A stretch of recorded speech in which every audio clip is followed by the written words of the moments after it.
is LBC from Global, leading Britain's conversation with Nick Abbot.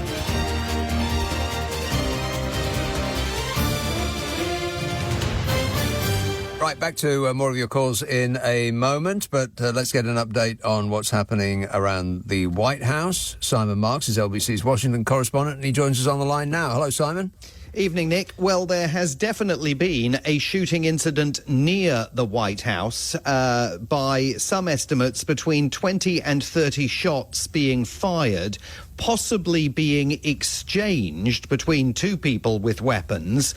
And it all appears to have taken place very close to the White House, but certainly not on White House grounds, but close enough to the White House that reporters who were on what is known as Pebble Beach, that's the area just outside the main entrance to the White House, where reporters line up to do their live broadcasts into the evening news here. Some of them were on the air at the time that the shooting took place and ducked to take cover based on the shots that they were hearing. And you can clearly hear gunfire in the background of many of those live reports that were taking place at the time. The White House has been placed under lockdown. There are reports that some kind of incident took place at the junction of 17th Street and Pennsylvania Avenue. Remember, the White House, of course, is on 1600 Pennsylvania Avenue, so one block away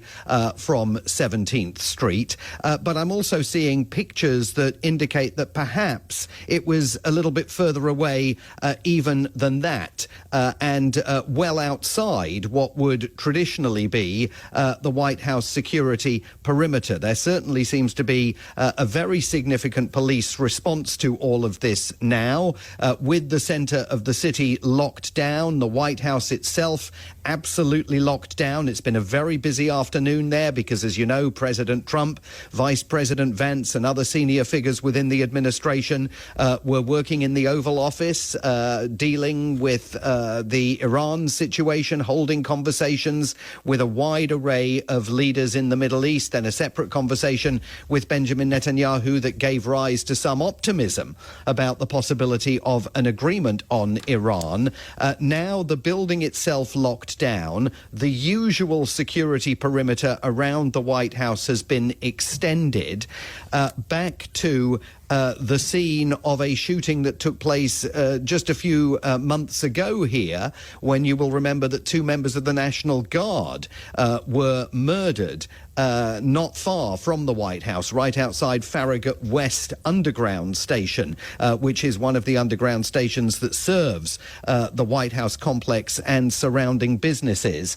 I'm looking at live pictures now of the White House compound itself. There's no indication of any unusual security activity, certainly on the roof of the building. The roof of the building, as you know, has a heavy Secret Service presence and facility. I mean, I saw some reports that said snipers had taken up positions on the roof of the building. I'm not seeing any of that at the moment. There is one unconfirmed, and I cannot emphasize this enough, unconfirmed report that there may have been some kind of gunshots exchanged between someone with a weapon and members of the Secret Service.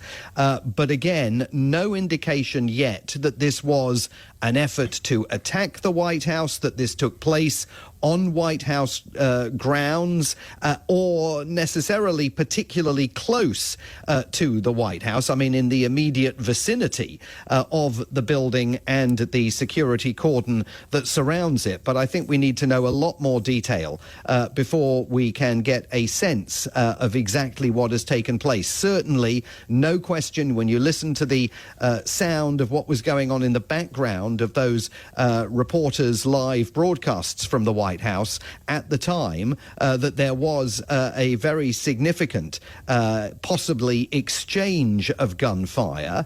I'm now seeing reports that the White House lawn has been cleared. Not sure that means very much, though, not in terms of security clearance.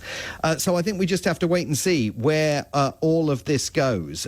Was this an exchange of gunfire between the Secret Service and someone that they thought might be trying to gain access to the White House? We don't know. All of this, of course, coming just weeks after that effort by an alleged gunman to gain access to the White House Correspondents Association dinner at the Washington Hilton Hotel up the road from the White House on Connecticut Avenue. All of this also coming at a time when President Trump is advocating for a fortress-style impenetrable bunker that he's already digging 6 stories deep beneath the ground where the east wing of the White House used to sit.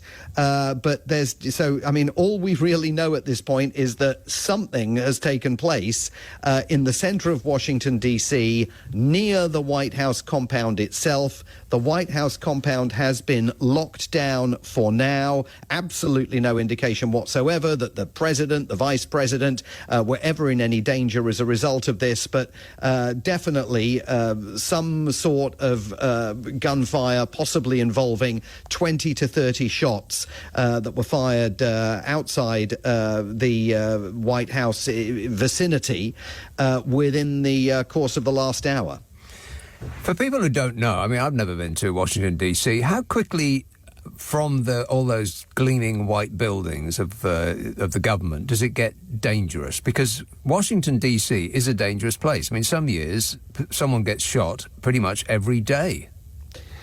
Well, look, I mean, I've lived here for a very long time and I work 1 block from the White House, and I don't feel when I'm down there as though I'm in any immediate danger. But this is a city that has, a lot of violent crime, albeit significantly less violent crime year on year over the last several years than we've had. And there were periods in the many years that I've spent here when it was a much more dangerous city than it is today or has been, for the last 10 years or so.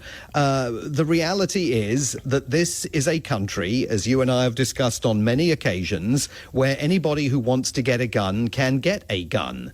And there are random acts of violence in Washington, D.C., as there are in towns and cities all over America, every single day. I mean, this is not a usual Saturday night in Washington, D.C. You don't hear the crackle of 20 to 30 shots being fired right in the center of the city on an average Saturday night. But there certainly is, substantial violent crime that takes place, certainly in various areas of Washington, D.C. that are not necessarily in the central area. But look, we've seen those 2 National Guardsmen murdered right in the central area of Washington, D.C. The Hilton Hotel came under attack right in the central area of Washington, D.C.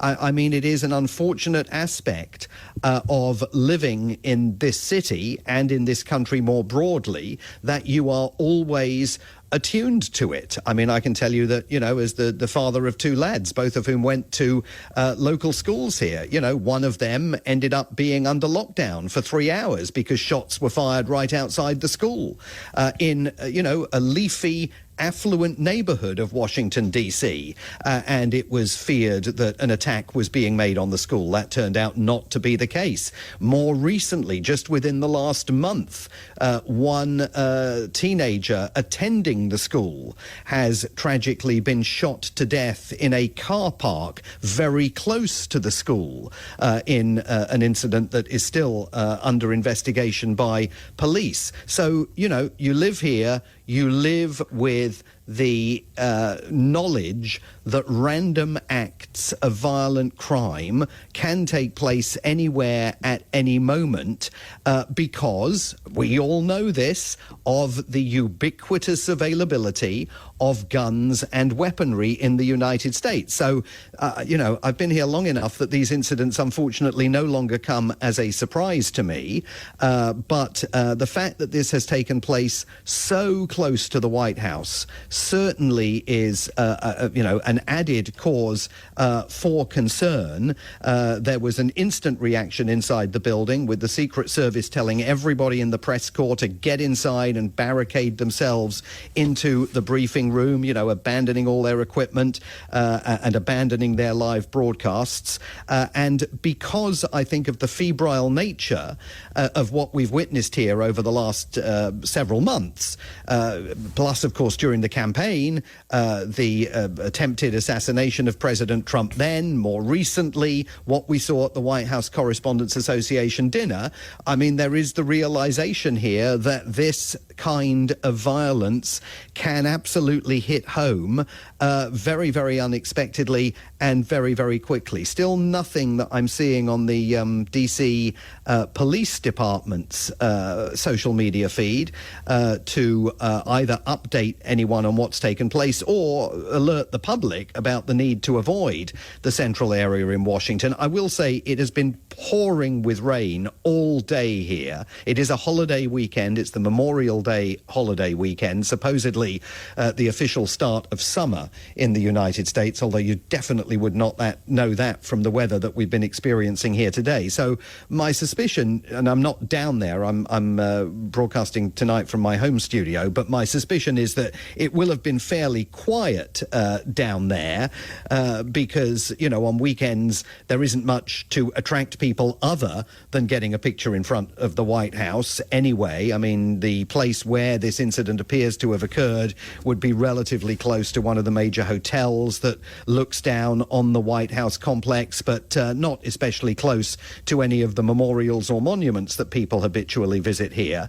So whether there was any immediate major threat to public safety, I think is very unclear. But if this was an effort in any way to target the White House, it will obviously have very, very significant implications, coming at a time when the whole discussion about how to make the compound more secure, President Trump argues now the need to make the compound more secure, is a very live issue, with that revelation over the last few days that the size of the proposed ballroom complex, which of course we now know is not really a ballroom complex, has been doubled, according to the president, at the request of the US military in order to improve security, they claim, and certainly in order to turn the White House compound into far more of an impenetrable fortress. I am seeing some reports now that the FBI Director Kash Patel is on the scene of wherever this shooting has taken place. No, the FBI, he has confirmed that the FBI and Secret Service are on the scene. The White House under full lockdown, no injuries reported yet, appears to be the latest information that we're getting. But as to where this took place, how it played out, whether there is still any kind of ongoing threat to public safety and security in the centre of the city, very unclear at the moment. But again, looking at the pictures of the White House exterior at the moment, it just looks like a normal rainy night at the White House compound itself. No sign of any dramatic response taking place on the roof of the building. So one wonders whether this situation is contained and whether now the focus is more on investigating than worrying about any kind of possible further gunfire or exchange of gunfire. But again, until we hear official word, we're just not going to know. OK, very good, Simon. Thanks. Are you around tomorrow evening? I am indeed, Nick. OK, well, we'll talk about what we've discovered between now and then. Sounds good. That's Simon Marks, LBC's Washington correspondent.